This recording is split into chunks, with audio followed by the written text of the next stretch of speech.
तो जय राधा माधव से स्टार्ट करते हैं। दंडवत प्रणाम। जय प्रभुपाद की जय, गुरुदेव की जय। जय राधा माधव कुंज बिहारी, जय राधा माधव कुंज बिहारी, जय गोपी जन वल्लभ गिरवरधारी, जय गोपी जन वल्लभ गिरवरधारी, यशोदानंदन व्रज जनरंजन, यशोदानंदन व्रज जनरंजन, जमुना तीरा वनचारी, जमुना तीरा वनचारी, जय राधा माधव कुंज बिहारी, जय राधा माधव कुंज बिहारी, हरे कृष्ण कृष्ण कृष्ण हरे हरे, हरे राम राम राम हरे हरे, हरे कृष्ण कृष्ण कृष्ण हरे हरे, हरे राम राम राम हरे हरे, हरे कृष्ण कृष्ण कृष्ण हरे हरे, हरे राम राम राम हरे हरे, हरे कृष्ण कृष्ण कृष्ण हरे हरे, हरे राम राम राम हरे हरे, हरे कृष्णा कृष्ण कृष्ण हरे हरे, हरे राम राम राम हरे हरे,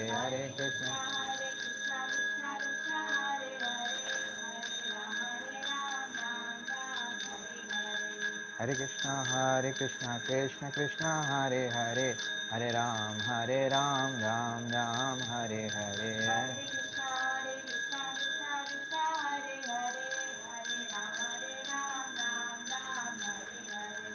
जय जय प्रभुपाद प्रभुपाद प्रभुपाद, जय जय प्रभुपाद, जय जय प्रभुपाद प्रभुपाद प्रभुपाद, जय जय प्रभुपाद, जय जय गुरुदेव गुरुदेव गुरुदेव गुरुदेव, जय नित्य गौर हरि बोल हरि बोल हरि बोल, नित्य गौर हरि बोल,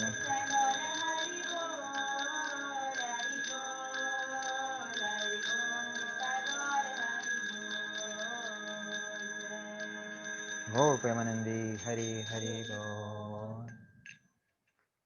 प्रभुपाद की जय, गुरुदेव की जय,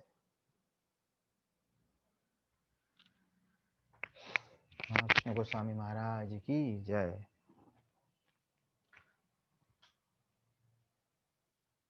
तो आज का विषय है सनातन धर्म सभी के लिए है। ये तीसरा भाग है और पहले दो भागों में हमने चर्चा करी कि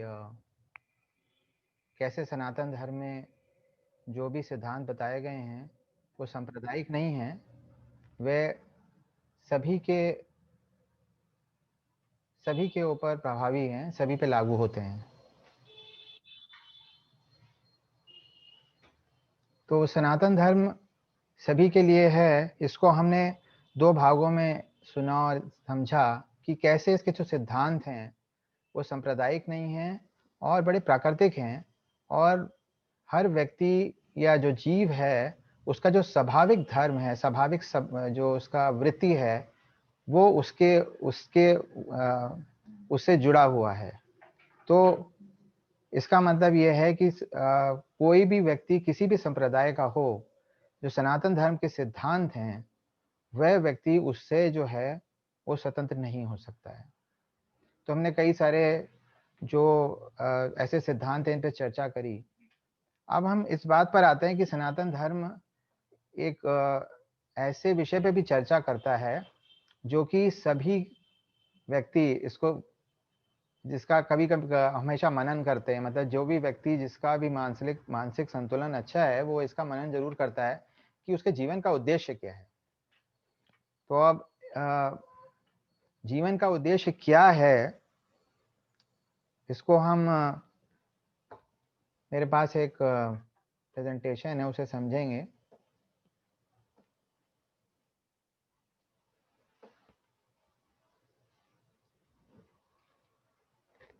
जीवन का उद्देश्य क्या है, तो अभी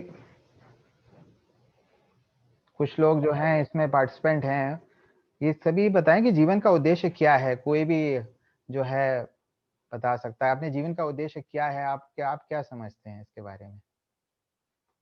भाविक प्रभु, हरि बोल। मैं चाहूंगा कि सब कोई बताए, क्योंकि कम ही पार्टिसिपेंट हैं, कि जीवन का उद्देश्य क्या है।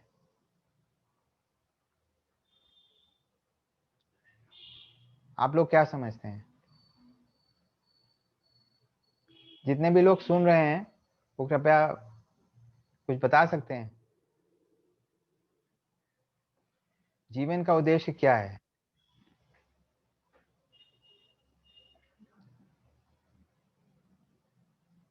मनोहर प्रभु,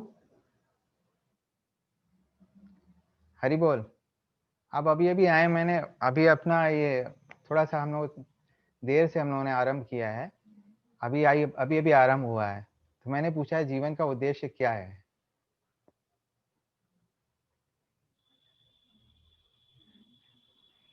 रोटी कपड़ा और मकान प्रभु जी। अच्छा, हाँ ये अच्छा उद्देश्य है, रोटी कपड़ा मकान। हाँ सही बात है, ज्यादातर तो लोग ऐसे ही इसी में लगे रहते हैं। आप क्या कहते हैं मनोहर प्रभु? हम हमको लगता है कि जो हम लोग सीखते हैं भगवान से उसको इम्प्लीमेंट करना बड़ा मुश्किल होता है। अच्छा, तो हाँ, वैसे तो जीवन सर्वेश्वर प्रभु ने ठीक कहा, हम लोग तो रोटी कपड़ा और जो भी चीज के नॉर्मली वही पड़े रहते हैं, लेकिन कोशिश करते हैं हम लोग करने का, लेकिन कर नहीं पाते। अच्छा, उद्देश्य क्या होना चाहिए? भगवान की प्राप्ति होनी चाहिए आइडियली, लेकिन हो नहीं पाती है प्रभु, वो बार बार हम लोग भूल जाते हैं। अच्छा। और कोई बताना चाहेगा भाविक प्रभु? हरि बोल। कोई ऐसे ही गैस मारिए, कोई भी बताए उनके जीवन का क्या उद्देश्य है।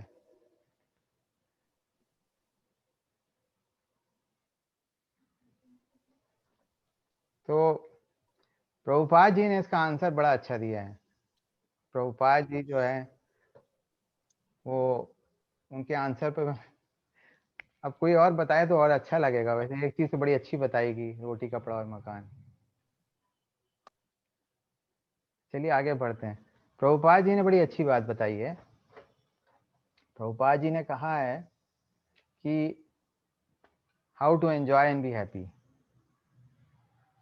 उन्होंने कहा है कि जीव का उद्देश्य होता है कैसे मैं प्रसन्न हूं। क्या आप क्या कहते हैं? तो ये बोलते हैं कि हर व्यक्ति जो है वो जीवन में सुख और आनंद ये खोज रहा है। अब जैसे रोटी कपड़ा मकान भी बात सही है, लेकिन रोटी कपड़ा मकान भी इसीलिए होता है कि आदमी कम से कम उसका पेट भरा रहे, ऊपर छत रहे। तो how to enjoy and be happy, main चीज ये है कि आनंदमयो अभ्यासात, ये जो है वेदांत सूत्र है। प्रभुपाद जी कहते हैं वेदांत सूत्र है, ये जीव की प्रकृति है, उसकी प्रवृत्ति है कि वो हमेशा जो है आनंद और सुख ढूंढता है।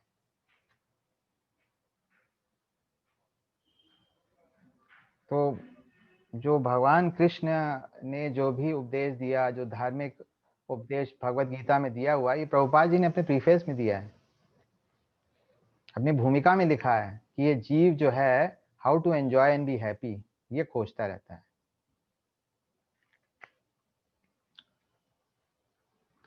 तो जीव का स्वरूप क्या है? जीव का स्वरूप हम जानते हैं कि वो मूलभूत स्वरूप ये है कि वो भगवान का दास है, लेकिन क्यों, इससे क्या लाभ होता है, कैसे वो जो है वास्तव में, कैसे वो जीव जो है वो सुखी हो जाता है और आनंदित हो जाता है भगवान के संग से, वो हम देखेंगे।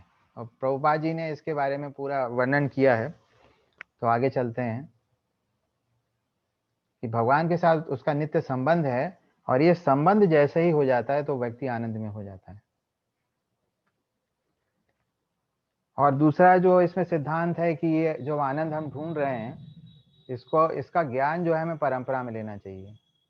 तो ये प्रभुपाद जी ने अपनी भूमिका में बताया है कि कैसे अर्जुन जो हैं वो कहते हैं कि आप तो बता रहे हैं, ये जब चतुश्लोकी बोले गए उसके बाद अर्जुन बोलते हैं परम ब्रह्म परम धाम पवित्रम परम भगवान पुरुषम शाश्वतम दिव्यम आदि देवम अजम भूम। तो ये बोलते हैं, उसके बाद वो बताते हैं कि नारद असत देवल यानी अथॉरिटीज भी यही बता रही हैं, यानी कि वो जो परंपरा सिस्टम है या अधिकारियों से मानने वाली बात है वो यहाँ लिखी हुई है कि आनंद की खोज जो है अधिकारियों के पास जाके करनी चाहिए।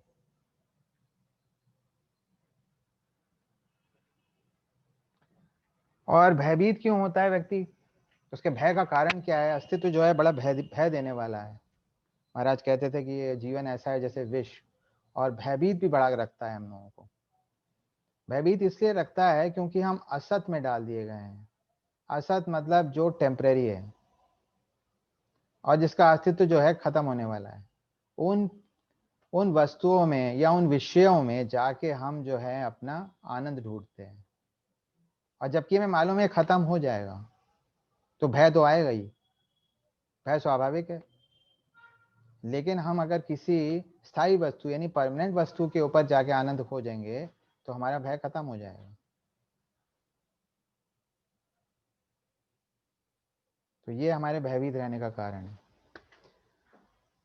और कष्ट ही कष्ट होते हैं उसे, क्योंकि जब वो अस्थाई वस्तुओं में जाके अपना आनंद ढूंढता है तो उसका जीवन कष्टों से पूरा भर जाता है। और फिर वो करता क्या है, जब तक मनुष्य अपने कष्टों के विषय में जिज्ञासा नहीं होती तब तक उसे यह अनुभूति नहीं होती कि वह कष्ट भोगना नहीं अपितु सारे कष्टों का हल ढूंढना चाहता है। तो हल ढूंढने के बजाय एक कष्ट से दूसरे कष्ट लड़ता रहता है।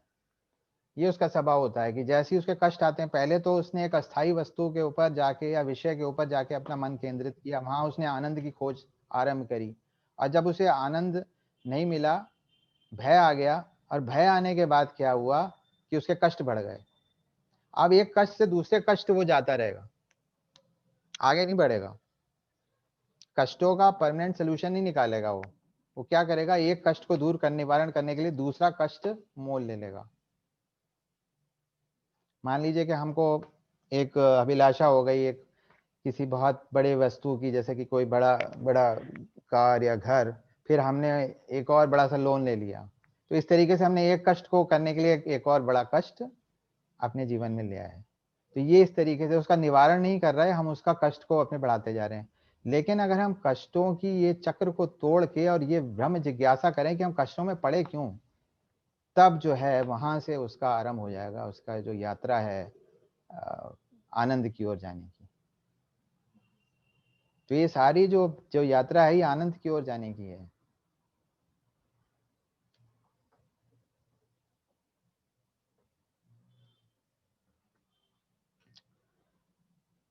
और एक और उसको बड़ा भ्रम होता है, ये भ्रम होता है कि मैं नियंत्रित नहीं हूं, जो मैं सोचूंगा वैसा मैं कर दूंगा, मैं जो लक्ष्य साधूंगा वो मैं कर दूंगा। लेकिन भगवत गीता से हमें समझना चाहिए कि ईश्वर क्या है, जीव क्या है, प्रकृति क्या है, दृश्य जगत क्या है, ये सब तो है, लेकिन मैं बद्ध हूं और मैं नियंत्रित हूं भगवान से। और ना सिर्फ मैं नियंत्रित हूं बल्कि काल नियंत्रित है, दृश्य जगत नियंत्रित है, प्रकृति नियंत्रित है, जीव नियंत्रित है, सब नियंत्रित है भगवान से। लेकिन मैं सोच रहा हूं कि मैं सब का नियंता हूं, लेकिन मैं सबका नियंता नहीं हूं।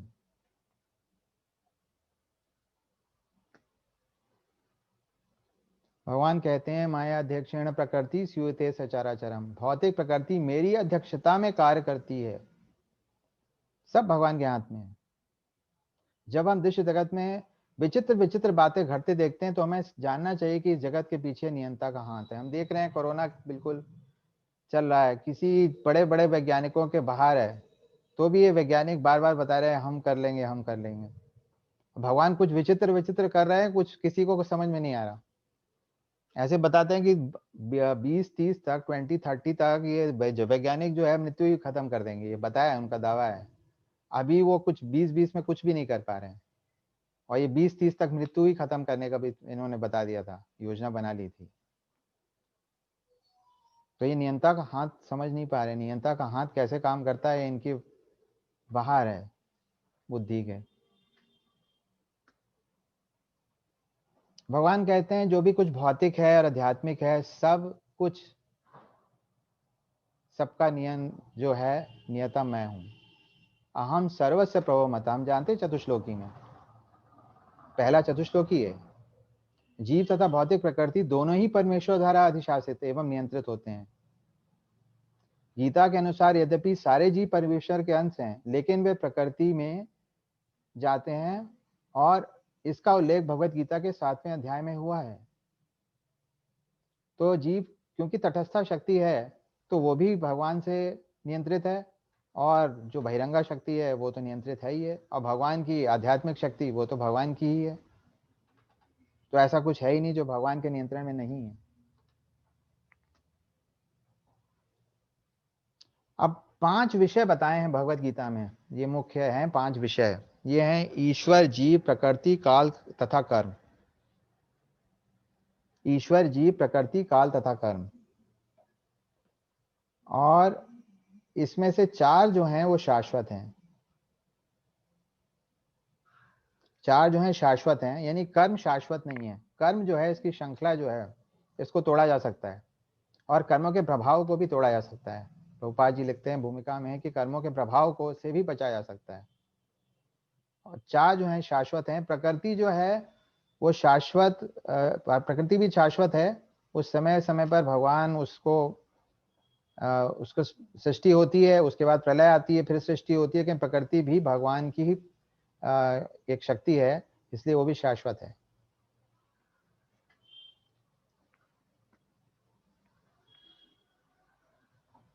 अब भगवान जो हैं भगवत गीता में जब बताते हैं, भगवान कभी बनते नहीं है। अपवाद ये है कि प्रेम से बन जाते हैं दामोदर लीला में, लेकिन भगवान जो हैं तीनों गुणों से कभी नहीं बनते हैं, ना इस भौतिक प्रकृति के किसी भी साधन से वो उनको बांधा जा सकता है। इसलिए भगवत गीता में जो उन्होंने कुछ कहा है वो ऐसे दिव्य है, क्योंकि वह एक ऐसी वाणी नहीं है जो किसी बंधे हुए व्यक्ति से आई है, वो स्वयं भगवान से आई है। तो ये ब्रह्म वाक्य है जो तीनों गुणों के गुणातीत है। और शुद्ध कर्म जो है भक्ति ही है। अब ये सब हम जान रहे हैं कि प्रकृति सब भगवान के हाथ में है, लेकिन इसका ये मतलब नहीं कि हम अपने भौतिक कर्म करना बंद कर दें। शुद्ध चेतना होने पर हम सारे कर्म ईश्वर की इच्छा अनुसार होंगे, और इससे हम सुखी होंगे। लेकिन इसका यह अर्थ नहीं है कि हम अपना कार्य बंद कर दें, बल्कि कार्य कैसे करना चाहिए। यत करोषि यद अश्नासी यद जोहोषि ददासी यद तपस्यसि कौन्तेय तत्कृष्य मदर्पणम। यानी कि हम अपने सारे कार्यों को भगवान को अर्पित कर रहे हैं, और भगवान का स्मरण करते रहे हमेशा,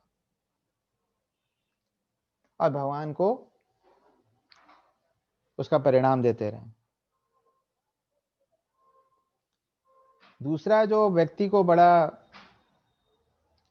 गलत धारणा होती है कि मैं हूं, ये मेरा है, और इस भौतिक जगत का स्वामी तथा सृष्टा, मतलब मैं हूं, और मैं भोगता भी हूं, क्योंकि मैं करूंगा तो मैं एंजॉय करूंगा, क्योंकि वो उसकी जो एक प्रवृत्ति होती है कि वो जो है आनंद और सुख ढूंढ रहा है, तो उसे लगता है कि आनंद और सुख मैं ही भोग लूंगा। लेकिन भगवत गीता बताती है कि ना तो वह भोगता है, और ना ही वो सृष्टा है। सृष्टा होता है ये भी होती है कि मैं ये चीज बना सकता हूँ, ये चीज क्रिएट कर सकता हूँ। तो वो कह वह कुछ भी नहीं है, वह मात्र सहयोगी है और निमित्त मात्र है। सृष्टि जो वगैरह की जितनी भी शक्तियां हैं वो भगवान से ही आती हैं, और भगवान के बिना वो कुछ नहीं कर सकता, ना सृष्टि कर सकता है, ना ही भोग सकता है।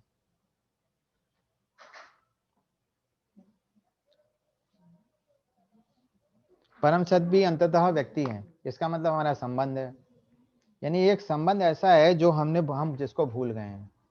ये संबंध एक ऐसा है, सारे संबंध तो हमको याद हैं, इस भौतिक जगत के संबंध हमको सब याद हैं, सब दिखते हैं, पता है हमको, लेकिन एक जो संबंध है वो भूल गए हैं, और वो व्यक्ति है। अब व्यक्ति है, ये क्यों, इस पे क्यों जोर दिया गया है? इसलिए कि अगर निराकार है तो निराकार से हमारा संबंध बड़ा क्लेश से बड़ा है। निराकार से संबंध करना एक व्यक्ति के लिए जिसके पास मानव शरीर है, बड़ा ही कष्टपूर्ण है, बड़ा मुश्किल है कोई आदान प्रदान होना निराकार से। और जितने भी शास्त्र हैं वो बताते हैं कि जो परम सत्य है वो निराकार और साकार दोनों है, और जो साकार रूप है उससे हमारा आदान प्रदान होता है, और ये अंततः व्यक्ति है। इसलिए कृष्ण की पूजा होती है, कुछ क्रिश्चियन लोग जीसस क्राइस्ट बोलते हैं, सन ऑफ गॉड। तो कहीं ना कहीं कोई संबंध जरूरी है, निराकार से संबंध नहीं बनाया जा सकता है बिना, मतलब भगवान कहते हैं क्लेशो दे रखते अव्यक्त सत्य चेत, सामने क्लेश के बिना नहीं बनाया सकता, बड़ा कठिन है। और भगवान में ऐसी क्या चीज है कि भगवान क्यों निराकार होंगे? फिर आप भगवान के पास ऐसी क्या वस्तु होगी? मान लीजिए हमारे पास आकार है तो उनके पास आकार क्यों नहीं होगा? ऐसा तो कुछ नहीं हो सकता कि हमारे पास है जो भगवान के पास नहीं। तो भगवान के पास आकार तो है ही है, जो हमारे पास है उनके पास होगा ही होगा, और उसके अलावा वो निराकार रूप भी है। तो दोनों रूप हैं भगवान के पास।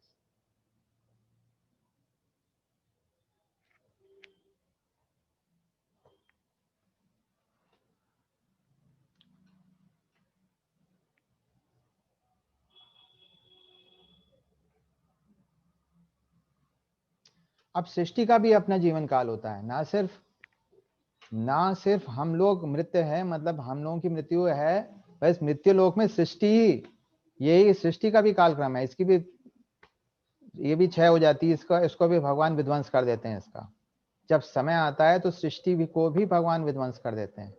तो हम लोग कैसे अमर हो सकते हैं जब सृष्टि ही अमर नहीं है?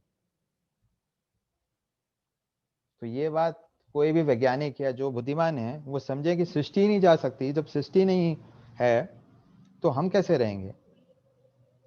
अब भगवान को प्रपितामह कहा गया है, यानी ब्रह्मा जी को पितामह कहा गया है, जो सृष्टि करते हैं। और प्रपितामह है यानी कि जो इनको इंस्पायरेशन देते हैं, वो जो हैं हमारे भगवान कृष्ण, वो प्रपितामह कहे गए हैं। 11वें अध्याय में भगवान को प्रपितामह कहा गया है। आप देखते हैं कि जीव का क्या है। हम जानते हैं कि जीव असत में पड़ गया है, लेकिन जीव भी भगवान की तरह सनातन है। हमने पढ़ा मम वंशो जीव लोके, यानी कि भगवान कहते हैं मेरा ही अंश है, और हमारा भगवान के साथ घनिष्ठ संबंध है। और चूंकि हम सभी गुणात्मक रूप से एक हैं, सनातन धाम, सनातन ब्रह्म तथा सनातन जीव, अतएव गीता का सारा अभिप्राय हमारे सनातन धर्म को जागृत करना है, जो कि जीव की शाश्वत वृत्ति है, यानी परमानेंट सोल्यूशन, हमारे सारे कष्टों का परमानेंट सोल्यूशन और परमानेंट आनंद, ये अभिप्राय है। हम अस्थायी रूप से विभिन्न कर्मों में लगे रहते हैं, किंतु यदि हम इन क्षणिक कर्मों को त्याग कर परमेश्वर द्वारा प्रस्तावित कर्मों को ग्रहण कर लें तो हमारे सारे कर्म शुद्ध हो जाएंगे। यही शुद्ध जीवन कहलाता है। शुद्ध जीवन का मतलब है कि जो कार्य हम कर रहे हैं वो कार्य हम करते रहें, जिस वर्ण और आश्रम में हम स्थापित हैं उसी में रहें, केवल हम इन कार्यों को भगवान को अर्पित करें, अपनी चेतना को बदलें और जीवन को शुद्ध कर लें। इस प्रकार जीव भी सनातन है, हमने पढ़ा मम वंशो जीव लोके जीव भूता सनातन। परमेश्वर तथा उनका दिव्य धाम, ये दोनों सनातन है। सनातन मतलब शाश्वत है, और भगवान चाहते हैं कि ये जो जीव हैं ये अपने सनातन धाम लौट जाएं। अब इस विषय में और धर्मों में लिखा गया है कि सभी धर्मों में बताया गया है कि भगवान के धाम लौट जाते हैं जीव, जो भी अच्छे जीव होते हैं, ऐसा लिखा है विभिन्न धर्म में, जैसे ईसाई धर्म में लिखा है कि ये जो है अपने धर्म, अपने धाम, भगवान के धाम लौट जाते हैं। ये बात सही है, ये चीज भगवान ने भगवत गीता में भी कही है। तो भगवत गीता का उद्देश्य है कि सारे सनातन जीव सनातन धाम लौट जाएं और यहाँ पर कष्टों से परमानेंट मुक्ति मिल जाए। भगवान के दूत सभी धर्मों में आते हैं। भगवान के दूत वाली जो बात है, ये बताया कि प्रभुपाद जी जैसे हमारे दूत हैं, हमारे लिए दूत हैं, ऐसे ही हमने देखा प्रभुपाद जी ने बताया कि ईसाइयों में जो है वो जीसस क्राइस्ट दूत हैं, और मोहम्मद साहब को भी दूत बताया गया है। तो ये जो परंपरा का जो सिस्टम है, ये सभी धर्मों में है। तो भगवान या तो स्वयं आते हैं या कई बार उनके दूत आते हैं। तो भगवान, ये प्रभुपाद जी लिखते हैं, अपने विश्वस्त सेवकों, अपने पुत्रों, पार्षदों, आचार्यों के रूप में इन बद्धजीवों का उद्धार करने के लिए भेजते हैं। तो ये सनातन परंपरा है। अगर हम कहें कि किसी भी धर्म में दूत हैं, तो इसका मतलब वो सनातन परंपरा को मान रहा है।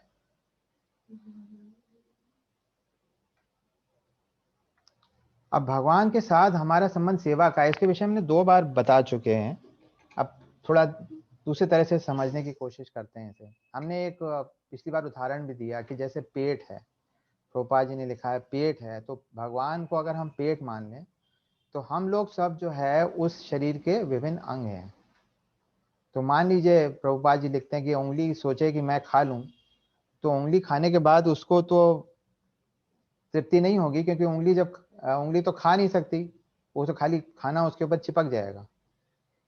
और जब तक कि पेट में वो उंगली, जो हाथ है, वो खाना लेके मुंह को नहीं देगा, मुंह चबा के उसे उदर में नहीं डालेगा, तो उदर में जब खाना जाएगा तो उंगली को भी जो है वो जो न्यूट्रिशन है वो मिल जाएगा, और सारे शरीर जो है वो जो है उसको बल मिल जाएगा। तो ये बल कैसे मिलेगा? जब पेट को, उदर को जो है वो भोजन मिलेगा।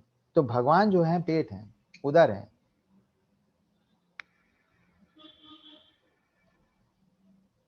और इसीलिए विभिन्न देवी देवताओं की पूजा का भी को अनुमोदित नहीं किया गया, क्योंकि ये भी भगवान के जैसे, अगर हम माने कि भगवान का शरीर मतलब सृष्टि का शरीर है, तो उदर नहीं है, ये भी कुछ विभिन्न भाग हैं शरीर के।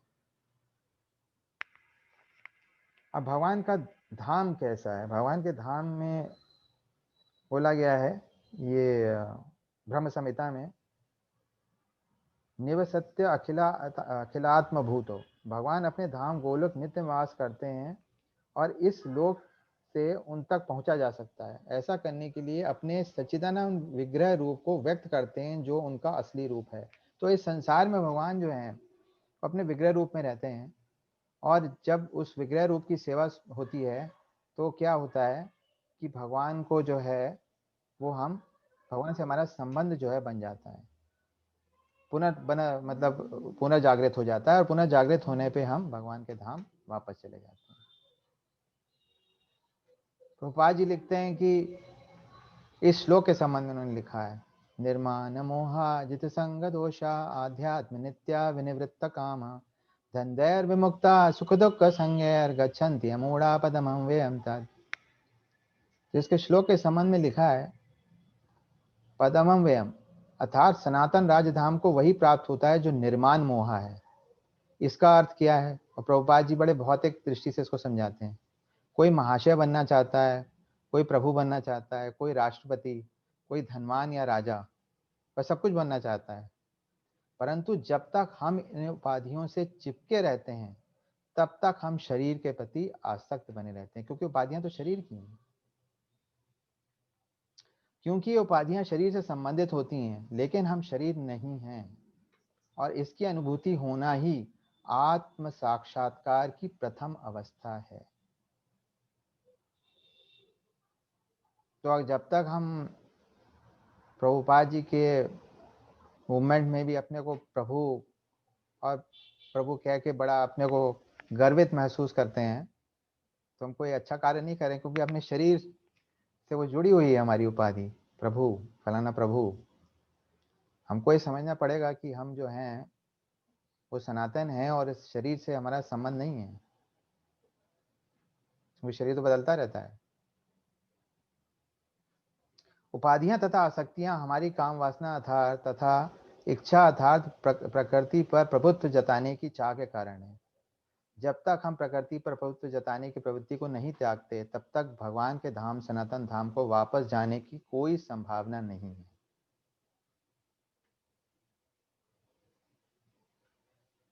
और जो छोटे भौतिक भोगों के आकर्षणों से द्वारा मोहग्रस्त नहीं होता, तो भगवान की सेवा में स्थित रहता है, ऐसा व्यक्ति भगवान की धाम को जाने के लिए योग्य हो जाता है।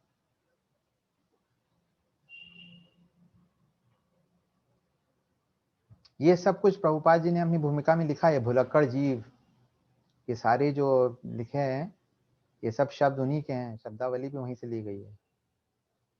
माया मुग्ध जीवेर नाही स्वतः कृष्ण ज्ञान, जीवेर कृपया कैला कृष्ण वेद पुराण। भुलक्कड़ जीव या बद्ध जीवों ने परमेश्वर के साथ अपने संबंध को भुला दिया है और वे सब भौतिक कार्यों के विषय में सोचने में मग्न रहते हैं। वेद पुराण भी अगर सही अथॉरिटी से नहीं समझे जाए तो वो माया से मुक्त ही रहेगा जीव।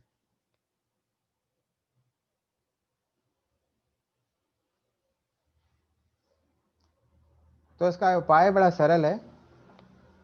तस्मात् सर्वेषु कालेषु मानुस्वर युद्ध च मय अर्पितर मनोर्बुद्धिर माम वैश्य से संशय। इसलिए हे अर्जुन, तुम्हें कृष्ण रूप में सदैव मेरा चिंतन करना चाहिए, साथ ही अपने युद्ध कर्म को करते रहना चाहिए। अपने कर्मों को मुझ में अर्पित करके और अपने मन को और बुद्धि को मुझ में स्थिर करके तुम निश्चित रूप से मुझे प्राप्त कर सकोगे। तो मानव समाज में कोई श्रमिक हो, यानी ब्राह्मण क्षत्रिय शूद्र वैश्य कुछ भी हो, किसान हो, साहित्यिक हो, वैज्ञानिक हो, धर्मशास्त्र बाँचता हो, उसे अपने जीवन यापन के लिए कार्य करना होता है, क्योंकि बेचारा जैसे रोटी कपड़ा और मकान, हमने सुना ही ये बात। अतः भगवान अर्जुन को कहते हैं कि वह अपनी वृत्ति का त्याग नहीं करे, अपितु वृत्ति में लगे रहकर कृष्ण का स्मरण करते रहे। तो ये प्रभुपाद जी ने बड़ा सिंपल बात बताई थी कि never forget Krishna, always remember Krishna.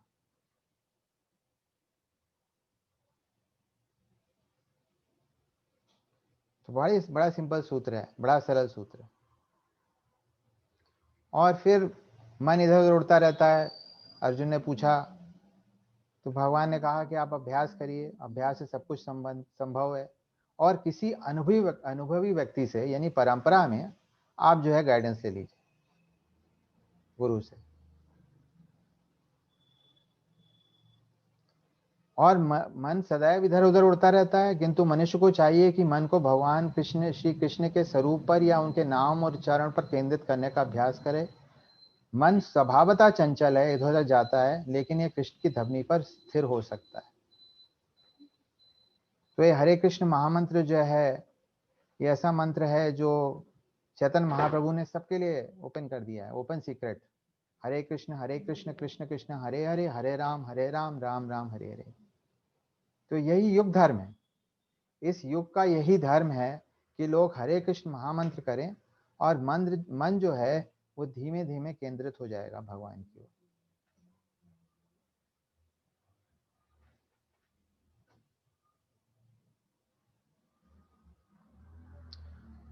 और क्या योग्यता है? कई बार हम लोग जाते हैं अपने हिंदू धर्म में, बताते हैं अरे ये चीज तो देखिए, आपको या तो आपको ये जाति और वर्ण के आप होने चाहिए तो आप कर सकते हैं ये मंत्र, नहीं तो आप कर ही नहीं सकते। या फिर आप ये नियम करिए तब आप कर सकते हैं ये मंत्र, यानी कि आप ये कुछ खाइए नहीं, उतने दिन पीजिए नहीं, उतने दिन आप जो है वो व्रत रखिए। तो ये सब बताया जाता है। और फिर ये भी बताया जाता है कि कुछ तरह की पूजा होती है जो स्त्रियां नहीं कर सकती, कुछ शूद्र नहीं कर सकते, केवल ब्राह्मण कर सकते हैं या केवल अच्छी जाति के लोग कर सकते हैं। तो भगवान ने ये बिल्कुल साफ लिखा है। नाम ही पार्थ व्यपाश्रित्या ये भी स्यु पाप योनियो श्री वैश्या तथा शूद्रास्ते अपि अंत्य परांगतिम। यानी कि कोई व्यक्ति कुछ भी हो, कितना भी पतित क्यों ना हो, चांडाल क्यों ना हो, उसके लिए सनातन धर्म के द्वार हमेशा खुले हुए हैं। और इसके लिए अत्यधिक विकसित बुद्धि की आवश्यकता नहीं पड़ती। बात यह है कि जो व्यक्ति भक्ति योग के सिद्धांत को स्वीकार करता है और परमेश्वर को जीवन के आश्रय तत्व के रूप में सर्वोच्च लक्ष्य या चरम लक्ष्य के रूप में स्वीकार करता है, वह आध्यात्मिक आकाश में भगवान तक पहुंच सकता है।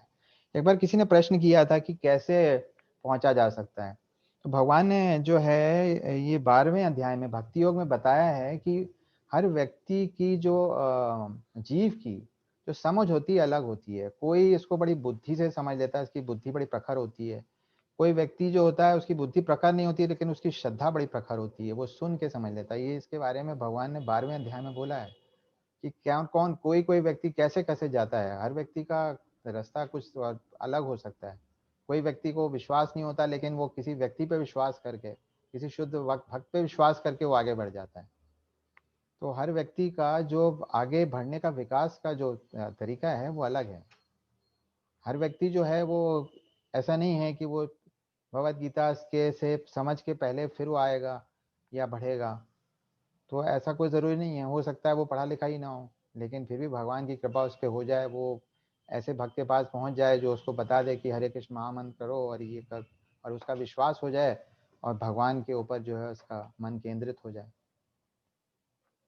तो भगवत गीता जो है एक माध्यम उन लोगों के लिए है जो हम लोग जो पढ़े लिखे हैं, और भगवान ने ये हमको ऐसा प्रभुपाद महाराज कहते थे इस बारे में कि जो है भगवान ने आपको ऐसा भाग्य दिया है कि आपको ये समय मिला है और ऐसी बुद्धि मिली है कि आप कर सकते हैं। अब ना तो ऐसे भी जीव हैं जिनको जो पढ़ लिख नहीं सकते हैं, जो मजदूर हैं ना, जो हमेशा रोटी कपड़ा मकान में ही परेशान रहते हैं। तो अगर ऐसा भगवान ने योग बनाया है तो हमको तो जरूर पढ़ना चाहिए और समझना चाहिए और समझाना चाहिए, लोगों को प्रचार करना चाहिए। तो बहुत से जीव ऐसे हैं जो नहीं समझ पाएंगे, तो उनको हम बता सकते हैं, हम उनके लिए स्तंभ बन सकते हैं। और भगवत धर्म क्या है? सर्वधर्म परित्यज्य माम एकम शरणम व्रज अहं त्वाम सार्पापेभ्यो मोक्षयामि मा शुचः। यानी कि जितने तरह के और धर्म हैं, धर्म मतलब और कर्तव्य हैं हमारे, उनके बारे में ना ज्यादा ध्यान देके हम भगवान की शरण ले लें या भगवान के शुद्ध भक्तों की शरण ले लें।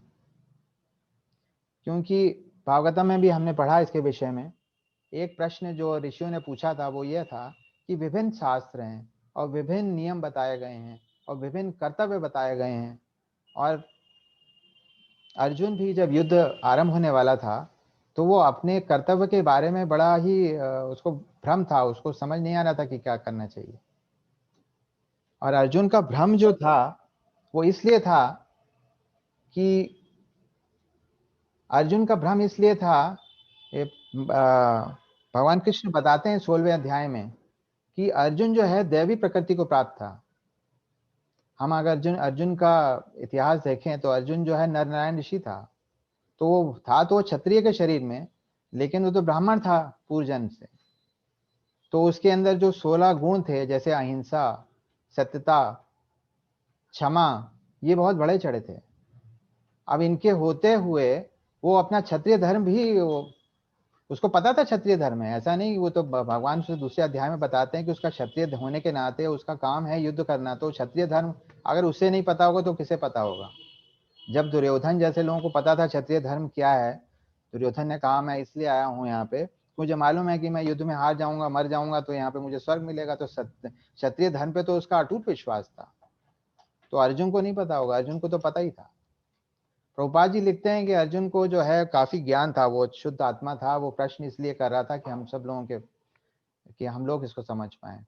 तो अर्जुन को तो निश्चित रूप से पता था, और लेकिन उसको ये भ्रम हो गया था कि ये जो उसका जो भगवत धर्म है, यानी कि दूसरों पे दया करना, क्षमा करना उनको, क्या ये जो है जो है इस बात को क्षत्रिय धर्म जो है मेरा, इसको विनष्ट कर दे रहा है।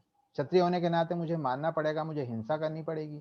और यहाँ तो ये तो गलत है, क्योंकि मानवता का धर्म ये, यहाँ तक कि भगवत धर्म ये 16 गुण थे उसके अंदर, 26 गुण थे उसके अंदर भक्तों के जो होने चाहिए, तो वो गुण थे। और भगवान कृष्ण कहते हैं तुम इन गुणों से जन्मे हो।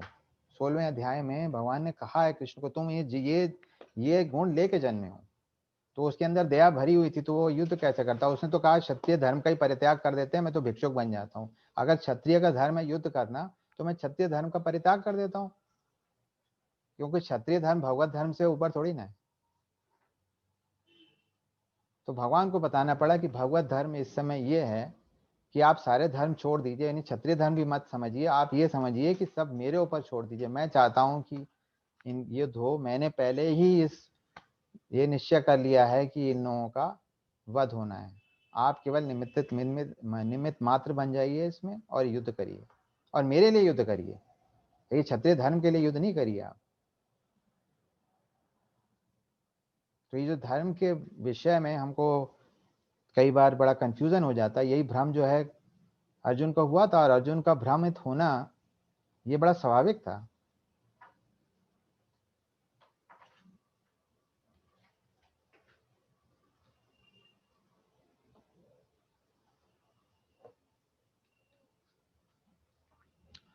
बाकी सनातन धर्म के मुख्य सिद्धांत जो है ये सभी धर्मों में दिए हुए हैं, फिर भी इनके बारे में बताना है। इसमें आत्मा के विषय में बताया जाता है, भगवान के विषय में बताया गया। प्रथम 6 अध्याय जो हैं भगवत गीता के, वो आत्मा के विषय में बताते हैं। फिर भगवान के विषय में जो आगे के 6 अध्याय हैं, फिर इस प्रकृति के बारे में और भगवान और जीव के कार्यकलापों के विषय में आखिर के 6 अध्याय हैं। और इसमें भौतिक प्रकृति के गुण क्या होते हैं, त्रैताप क्या होते हैं, अहंकार कैसे आता है, मेरा और मैं, और जो है भगवान ये, और शरीर के अंदर विकार कैसे आते हैं, और व्यक्ति को दुख कैसे होता है, और जीवन का उद्देश्य क्या है, और कैसे उसको प्राप्त किया जाए। तो ये मुख्य सनातन धर्म के जितने विषय हैं भगवत गीता में, क्योंकि भगवत गीता जो है वो निचोड़ है हमारे सनातन धर्म का। ये सारे विषय जो हैं जो मैंने बताए यहाँ पर, ये प्रभुपाद जी के भूमिका में से लिए गए हैं। तो उन्होंने सब पूरी भगवत गीता का निचोड़ वहां रख दिया है। तो एक चीज आखिर में मुझे बतानी थी कि जब ये हम सेवा करते हैं, तो सेवा जो है उसका क्या भाव है। ये हम लोग बोलते हैं तुलसी पूजा में, यही निवेदना धरो शकेर अनुगाता करो, सेवा अधिकार दियो खोरो निज दासी। तो सेवा को यहाँ अधिकार बताया गया है। Please give me the privilege of devotional service and make me your maid servant, English में लिखा है। तो हमने सुना है कि जैसे देश सेवा है, देश प्रेम, ये एक तरह का कर्तव्य है,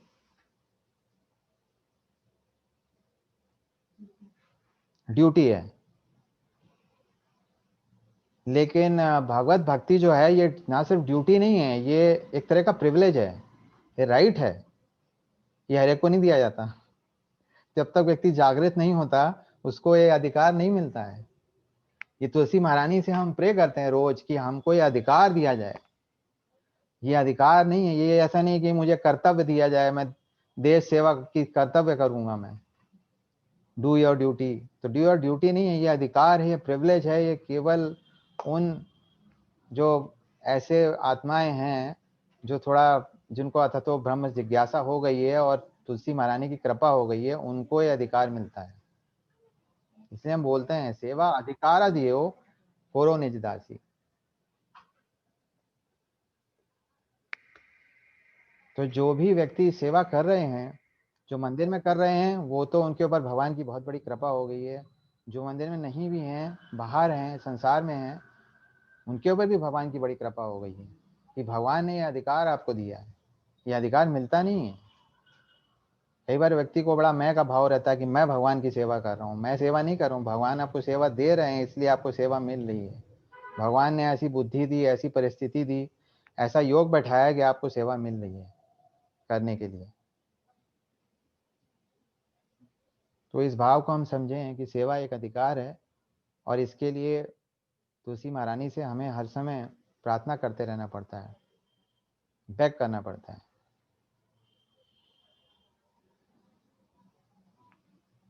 तो मैं चर्चा को यहीं पे विराम लगाता हूँ, और बाकी लोग अपनी टिप्पणी और प्रश्न और जो भी बताना चाहते हैं बताएं। सब यहाँ ज़्यादा अनुभवी भक्त हैं,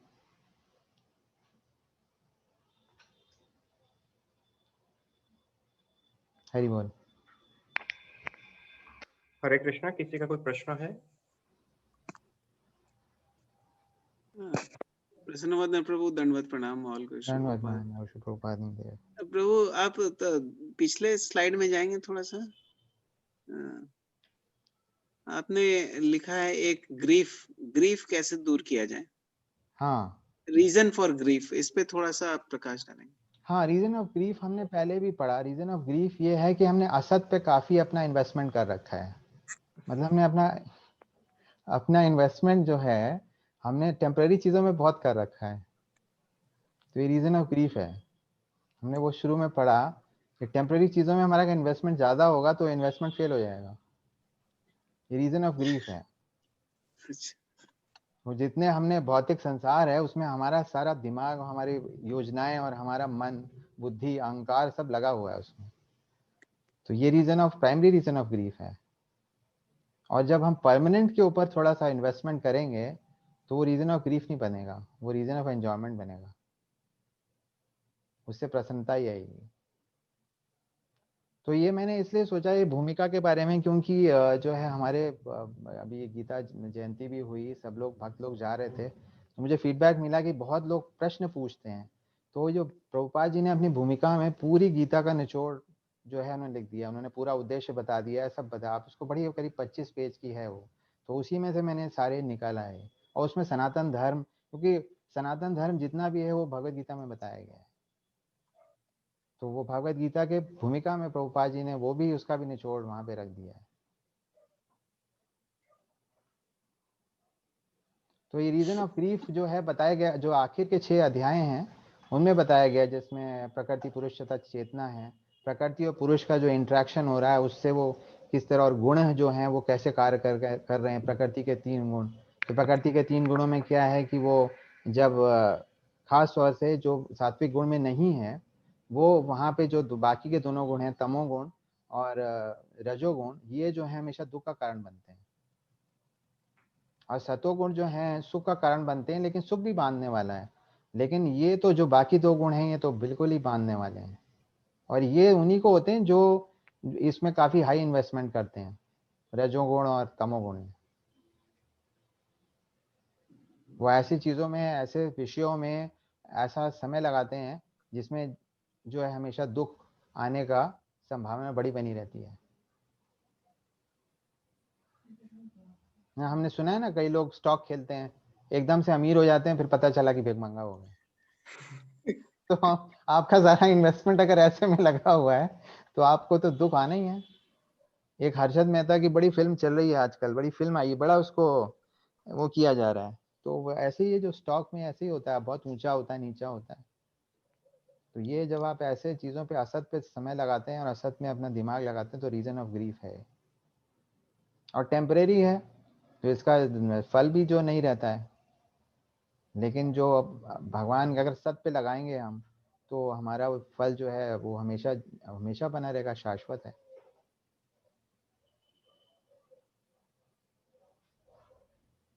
तो ये मेरा समेशन है प्रभु, आप कुछ बताइए। नहीं, बहुत अच्छा आपने एक्सप्लेन किया है। स्टॉक मार्केट का जो एग्जांपल दिया वो बहुत ही अच्छा है, उससे काफी समझ में आ रहा है। और लोग उससे बड़े इंस्पायर होते हैं, तमोगुण और रजोगुण से बड़े इंस्पायर होते हैं। उनको लगता है कि ये तो बड़ा, ये वो नहीं समझ रहे कि ये जब नश्वर है और ये जैसे ऊंचे जा रहा है वैसे नीचे भी आएगा और नष्ट भी हो जाएगा। तो जब हम अपनी मन बुद्धि अहंकार को उधर लगाएंगे तो हमें तो दुख आना ही है। तो सुखी कैसे रहेंगे हम, आनंदित रह नहीं सकते।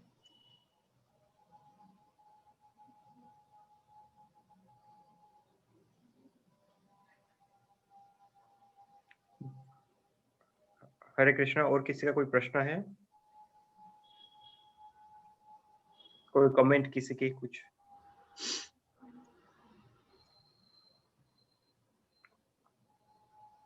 सर्वेश्वर प्रभु। हरे कृष्णा प्रभु जी। हरे कृष्णा। सुंदर आपने चर्चा कर दिया, उसमें अब प्रश्न का कोई जगह नहीं है। अच्छा। इतने अच्छे ढंग से आपने विस्तार से उसको समझाया और प्रभुपाद जी की बात को हम लोगों को फिर से स्मरण करा दिया। और ये बिल्कुल सत्य है कि प्रभुपाद जी ने अपनी बहुत सारी एनर्जी जो है भगवत गीता की, उन्होंने उसके प्रस्तावना जो उन्होंने भूमिका लिखी उसमें प्रस्तुत कर दिया है। और वास्तव में यदि उस भूमिका को ही पढ़ लिया जाए तो सारे भगवत गीता और भागवत का सार हमको वहीं मिल जाता है। और जब तक उस भूमिका को पढ़ा न जाए, वास्तव में हम भगवत गीता को समझ भी नहीं सकते हैं। भगवत गीता को अगर समझना है तो प्रभुपाद जी की भूमिका पढ़ना बहुत जरूरी है, और आपने उसको बहुत अच्छे ढंग से समझाया। बहुत बहुत धन्यवाद आपको। हरे कृष्ण। हरे कृष्ण।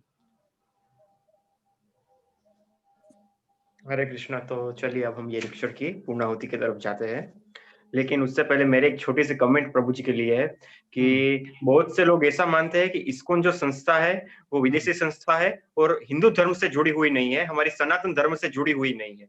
आपका जो ये लेक्चर है सनातन धर्म सभी के लिए, उसका टॉपिक ही इतना आकर्षक है कि सब लोग को पता चल जाए कि इस्कॉन भी हमारे सनातन धर्म में ही है, हिंदू धर्म में ही है। और इसके अलावा ये हमको सही मार्ग जो वर्णाश्रम धर्म है प्रभुपाद कहते हैं उसके बारे में हमें सच्चा मार्ग दिखाता है। बिल्कुल सही बात है, बिल्कुल सही बात है। अगर ऐसा नहीं होता तो सब विदेशी इसे एकदम से कैसे समझ जाते हैं? जो विदेशी हमसे जुड़ते हैं हमारी संस्था से, वो कैसे समझ जाते हैं? क्योंकि इसमें जो बात बताई है वो वैश्विक है, वो सब यूनिवर्सल है एकदम। इसमें ऐसे सिद्धांत नहीं बताए, भगवान ऐसे कोई सिद्धांत बोले नहीं जो सांप्रदायिक हैं, ऐसी कोई बात बोली नहीं। और उनके धर्म में भी ये सिद्धांत हैं। जो लोग ईसाई धर्म से आते हैं उनको मालूम है हम भगवान कृष्ण बोल रहे हैं, ये वही बात है, वो समझ जाते हैं। जो सिंसियर हैं वो समझ जाते हैं, जो सिंसियर ईसाई हैं वो समझ जाते हैं, सिंसियर मुसलमान वो सब समझ जाते हैं। जो नहीं, जिन्होंने नहीं समझा है, जो पढ़ा नहीं है वो, या जो थोड़े जिनको इतनी बुद्धि नहीं है वो शायद ना समझ पाए। जो बोनाफाइड है वो हमेशा समझ जाएंगे। तो अब हम ये लेक्चर की पूर्णाहुति की तरफ आगे बढ़ते हैं। मैं इस्कॉन मंदिर राजकोट के प्रमुख श्री वैष्णव सेवा प्रभु जी की तरफ से, इस्कॉन मंदिर राजकोट के सभी भक्तों की तरफ से एवं यह लेक्चर सुन रहे सभी श्रोताओं की तरफ से प्रसन्न वदन प्रभु जी का खूब खूब धन्यवाद करना चाहता हूँ, जिन्होंने सनातन धर्म सभी के लिए भाग 4 इस टॉपिक के ऊपर इतना सुंदर लेक्चर दिया और हर बार इतनी सुंदर पीपीटी के साथ हमें प्रेजेंट करते हैं कि हम जब लेक्चर देखें और उसके कहते हैं ना शॉर्ट नोट्स से हमें दे देते हैं, पूरी भगवत गीता की भूमिका के शॉर्ट नोट्स हमें दे दिए पॉइंट टू पॉइंट, हमें सिर्फ रिवीजन ही करना रहता है। जय हरे कृष्ण कृष्ण कृष्ण हरे हरे, हरे राम राम राम हरे हरे। वाञ्छकल्पतरुभ्यश्च कृपा सिन्धुभ्यश्च पतितनां पावनेभ्यो वैष्णवेभ्यो नमः। जय प्रभु।